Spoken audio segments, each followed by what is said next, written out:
lun kacika kalun bu lun po alun alam thela buhelo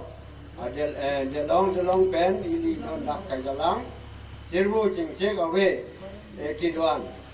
banta lom so ki kap nang po ili dom pi nang o don mali la helo ki hong nang ili kidwan non lom so te ili ki kap po ning oi nang ne ili mone ki tong thu ye arnam se erab dun ji ki tong thu long pet ji de long pen ili non da ka ya lang che wo jing che ga we ki do an mong ta lom so a pi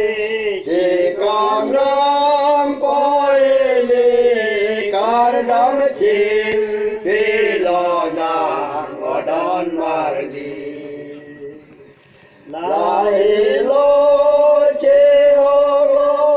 nam ele che do a non lam so te le che ka ko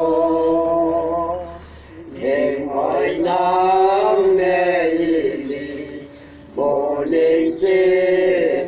to ye arnam se rab dun ye che